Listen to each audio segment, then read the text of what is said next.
politics of it all. So I want to bring in Congressman Ted Lieu. He's a California Democrat who sits on both the Judiciary and Foreign Affairs committees. Congressman, thanks so much for being with me this afternoon. Thank you, Alex. Now, let's begin with this second proposed summit, the invitation for Putin to come to Washington for a meeting at the White House. In your view, should Putin be coming here right around the midterm elections? We don't know what side of the elections it would be, but either way, do you think it's appropriate? Absolutely not. I served on active duty in the U.S. military, and for me to watch the U.S. Commander-in-Chief go onto foreign soil and disrespect American intelligence agencies and attack U.S. institutions while standing next to Vladimir Putin was disgraceful. It was an embarrassment, and I cannot believe the president wants to do that again and invite Putin onto U.S. soil. That's completely not acceptable. Until Putin acknowledges that he attacked American elections in 2016, he should be nowhere near the United States.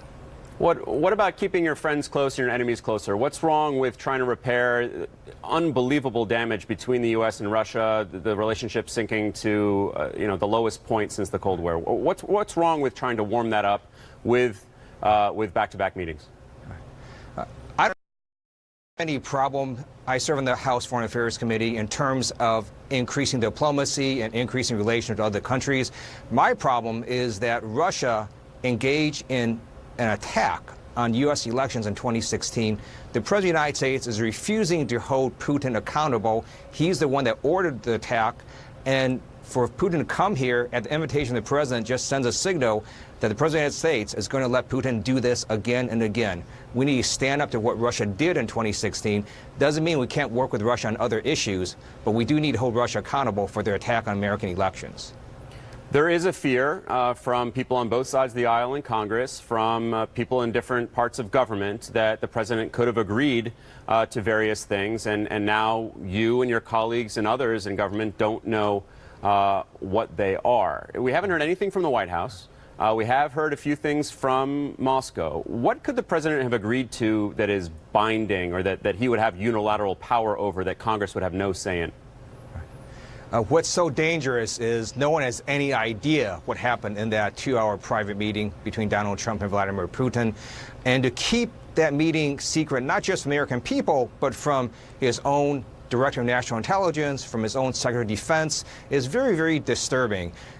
Putin is a former KGB official. Who knows what sorts of sources or methods he may have gotten Donald Trump to say in that 2 hours. He could have asked Trump all sorts of questions, knowing that only the president would know about certain issues because of certain, for example, sources or spies and so on. So it was very dangerous for America to have this happen. We know what happened in that meeting. And again, I think we need to subpoena their interpreter who was in that meeting.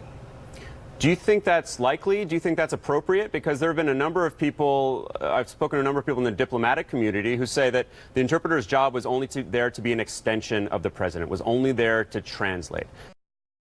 She's not a political official. She is not versed in the nuances of foreign policy.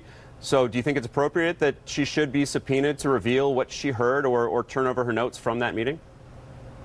And yes, will it happen? and first of all, there are bipartisan calls for this to happen.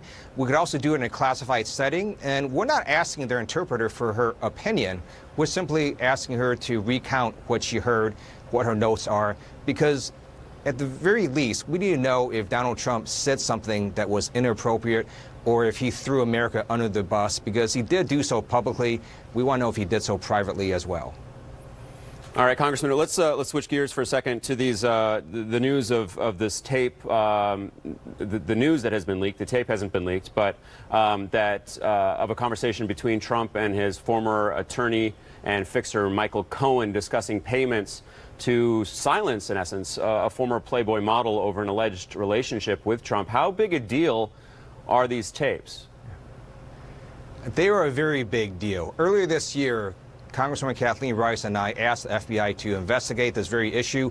We're former prosecutors, and this large payment looks like a felony violation of our campaign finance laws. And now these tapes show that Donald Trump himself was directly involved. I'm also mystified as to why the White House would waive attorney-client privilege. But now that they've done that, the House Judiciary Committee should absolutely subpoena those tapes, and we should hold an investigation, and the American people should know what did the president say on those tapes, and did the president commit a felony?